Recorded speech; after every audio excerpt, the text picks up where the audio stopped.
morning mga kabeli.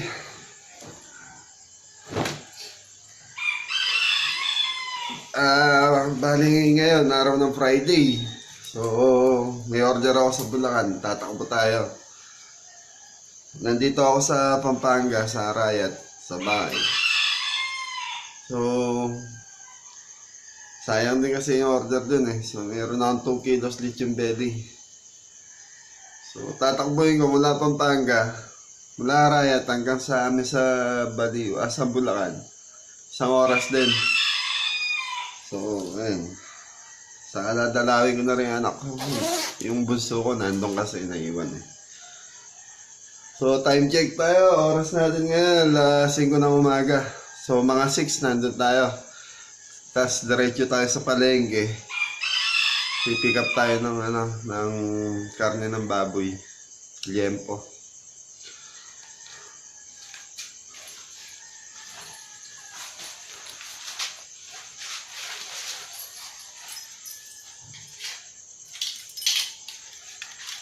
Ito kasi sanayan lang. Nasanay na ako sa ganito setup eh.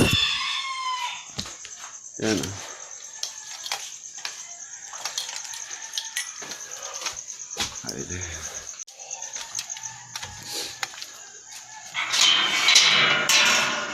Ay, madilim pa talaga.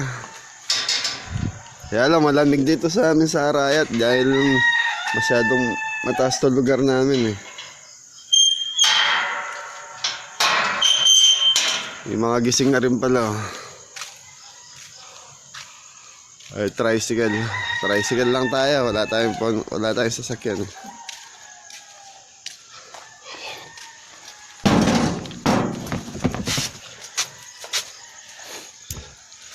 So mga alas 6 siguro nandun tayo sa bahay. Mariready natin. Bali may order ngayon si Sir Beng ulit. Sir Beng talaga regular customer ko ay yung bahay. Wala, madilim, hindi ko mapakita yung lugar eh. Update ko kayo mamaya pag nandun tayo sa palengke. Thank you. 2,000 years later.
A few moments later.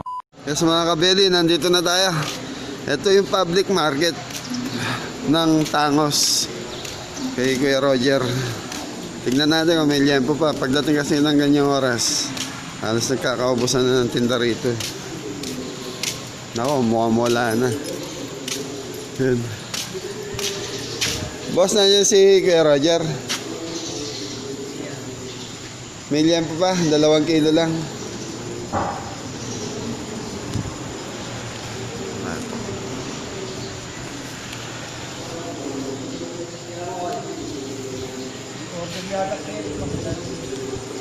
Yan lang sana sa manipes. Kapal. Order ba? Tinangali ako, galing akong Pampanga kasi.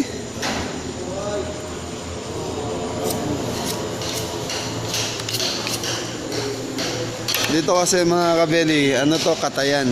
Kumbaga dito binabagsak lahat ng bagong katay. Sa kanila sinusupply sa Baliwag Market, ganyan. Pero itong palengke na to, sa ano pa rin to? Sa party pa rin ng Baliwag.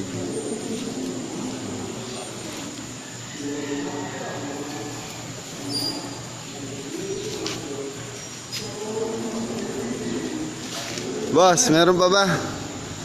2 kilo lang, yung medyo manipis. Ayan, sige Roger. Roger.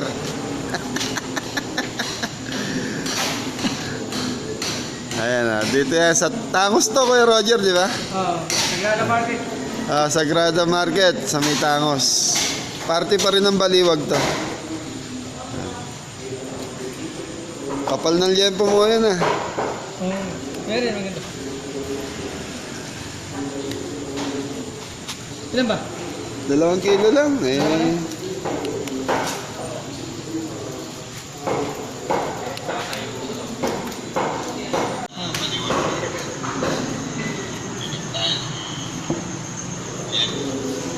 Nagkakabit pa pala eh. Oo, madaling araw yan.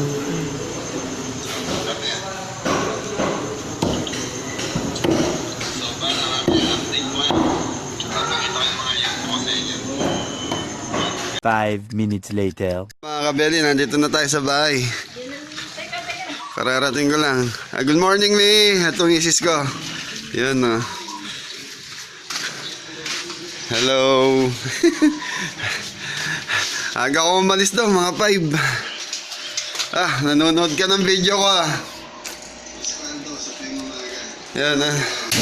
Lapag lang natin yung ano, yung gamit, pinamili ko. Yan, ang kitchen ko. Nagluluto ang carbonara niya. Ito yung dala natin. Binili natin kay Kuya Roger. So maya gagawin ko na yan para maluto. Ito pa yung tira sa event ni. Ayan, tira sa event. Almusalin siguro ni Mrs. Babaunin niya. Yan. Namiss ko yung kitchen ko ah. Sige mga kabeli, maya na lang. A few moments later. Yes, good morning mga kabeli. Ito, start na tayo sa Lechon Belly. So itong order ni Sir Beng sa akin, spicy. Spicy Lechon Belly. So kailangan ma-deliver ng 10 AM. Yun ang binigay na oras sa atin ni Sir Beng. So, ito yung pamamaraan kung paano ako kumita ng pera. Sakripisyo talaga eh. Kailangan mong gumising na madaling araw, punta ng palengke. Kasi pag pumunta ka ng tanghali sa palengke, hindi na ganito kaganda yung makukuha mong liempo. So, yun. Yun nga pala, may channel pala si Sir Beng. Ngayon walang nalaman. Pag-i-visit na lang. Beng Celestino, mga kabeli. Pag-i-suportahan po siya. Magaganda po yung content nun. So, regarding siya sa firing. Kasi mahilig sa firing si Sir Beng eh. Sige, Ami. Ingat ka. Si Mrs. papasok kasi ng opisina. Nabutan ko sa bahay. Luto ng carbonara.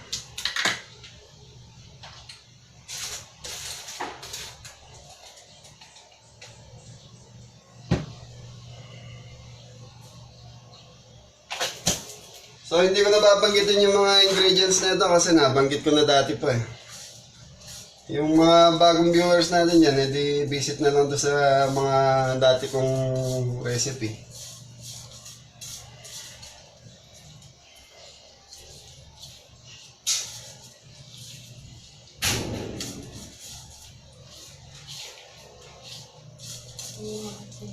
Na? Sabi mo, May? Sabi ni Mrs. mag-ingat ka. Dahil Mrs. ka, paalis na si Mrs. May, mag-ingat ka. Dahan-dahan ka sa pagmamotor mo, ha? Yan, yan. Yung nga palang batang pinasaya natin kahapon, ayun, tuwan-tuwa. Ano, mga bata kasi, konting birthday celebration, masaya na yan eh. Konting handa. At tuwan-tuwa yung bata. Hindi mapapalitan ng pera yung ligaya ng batang yan. Kasi mga batang yun, pag may nakita silang nag-ano sa bukid, gumagapas, o ano ba tawag doon? Umaani. Talagang pumupunta sila sa bukid para kumuha ng daga.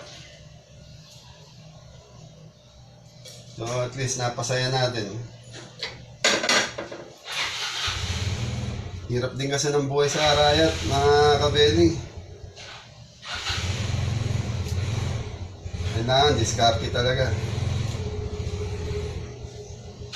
Karamihan kasi nang ano doon, mga construction, nagko-construction.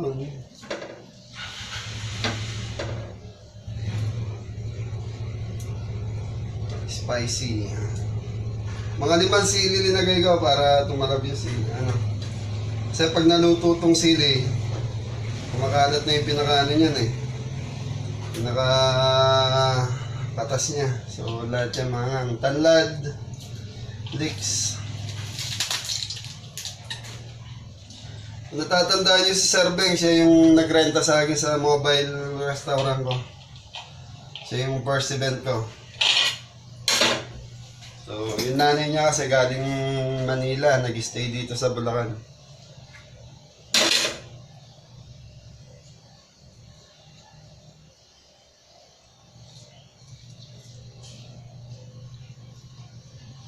Nga pala, shoutout kay Mamos Way, sa si Papos Way. Maraming salamat, ganda ng mga comment niyo sa akin. Darating ang araw, ma'am, pag umuwi kayo ng Pilipinas, sana mag-meet tayo para mas masaya.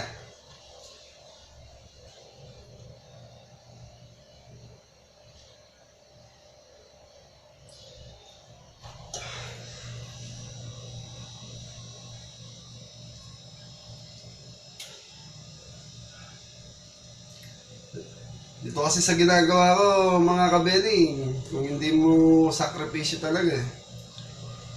Minsan merong order, minsan wala. So, kailangan yung budget mo sa puhunan, hindi nagagalaw. So, minsan, lalo na ngayon, napakamahal ng baboy. Imagine mo, 320 sa palengke. Paano mo pa ibibenta to? Wala, nagkaubusan ng baboy kasi. Pero sabi ng mga sugi ko sa palengke, baka January, bumalik na sa normal. Kasi pawala na tayong virus ng baboy. Saka isa pa nga pala, kabeli dapat hindi lang isa ang customer suki nyo sa palengke. Para in case na wala silang baboy na maibigay sa'yo, gaya nito, may matatakbuhan pa kayong iba, makukuhanan. Kasi kung isa lang ang kinukuhanan nyo, pag naubusan siya ng liempo, kayo kawawa, maghanap kayo ng supply, mabibilan. Hindi katulad nung may kukuhanan ka na, tatawag ka lang, naka-reserve ka na kaagad.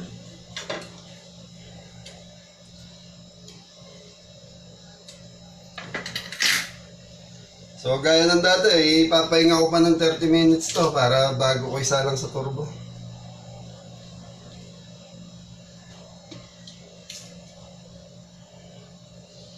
Shoutout nga pala doon sa mga customer namin sa Paris doon. Beef Pares sa San Juan Banyo, sa Arayat. Salamat at tinatangkilik niya yung Beef Pares namin kahit pa paano kumikita. Kumikita yung mga pamangking ko doon. Kumikita din ako. Masaya naman, at least yun. Sabi ko nga sa mga bata, pag lumaki-laki at gumanda yung benta nun, yung mga ibang pinsan naman nilang bibigyan namin ng pagkakakitaan kasi mga na-lockdown yun eh. Makatulong na rin.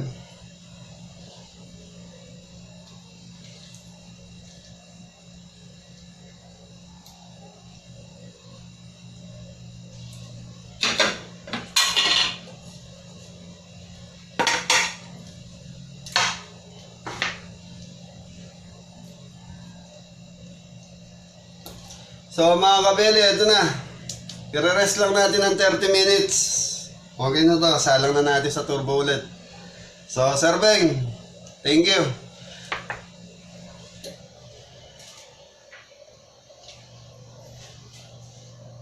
Five minutes later. So mga kabeli, naka 30 minutes na siya. So pwede na natin siyang isalang. So ilalagay ko na siya.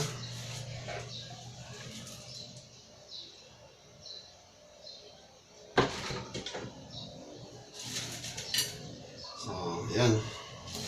Mamaya lalagyan ko uli ng foil dito. Para ano, para hindi masunog yung both side niya ng laman. Kasi pag nasunog yun, titigas. So, ito ulit. Ano ulit tayo? Isang oras sa 100 Fahrenheit. Tapos mamaya ililipat ko siya mamaya. Magto 200 tayo. Tapos isang oras ulit. Hanggang sa makakuha natin. So, yun. At least, kikita tayo. Yung kumita ka ng 500 a day, so maganda na rin yan. Kasi imagine mo, sa hirap ng buhay ngayon, ang dami na lockdown dyan, mga walang trabaho ngayon. So sige mga kabeli, hanggang dito na lang muna. Update ko kayo pag deliver, saka pag naluto na to. Ay. A few moments later. Yes, good morning mga kabeli. Shoutout muna tayo. So, start tayo kay ano. Kay Daria Ragonton. Yan, shoutout sa'yo sa message mo. Chef Joy Vlog. Yan. Pag-visit po si Chef Joy Vlog sa supporter po natin. So, si Chef Joy Vlog po. Magaganda yung mga content niyan. Manalito Malonzo. Yan. Saka si Emily Angeles, Diego TV Gonzales. Pare, maraming salamat sa ano mo sa akin. Sa suporta mo sa channel. Easy Mama Recipe. Gina Gatera, yours truly RC. Congrats at naka-monetize ka na, pare. Maraming salamat sa iyo. Saka si Jason Bora. Saka sa ano ni Mrs. Bimapa High School, Batch 96, mga batang ngamog, Section 5, salamat sa pag-subscribe sa amin. Sa akin. Yun. Shoutout din sa mga regular customer ng Lechon Belly ko. Yan. Chef A, Lechon Belly, Bustos, Bulacan. Yan. So, yun lang po. Maraming salamat po. Ikaw na, may shoutout ka? Shoutout ka na. Bunso ko po, may gusto niya sumasama sa vlog, ayaw naman magsalita. So, yun, maraming salamat po. Subscribe and like din po. Sana tuloy-tuloy lang ang suporta natin. Maraming salamat po. A few moments later.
mga kabeli, na-deliver na natin yung lechon belly ni Sir Beng.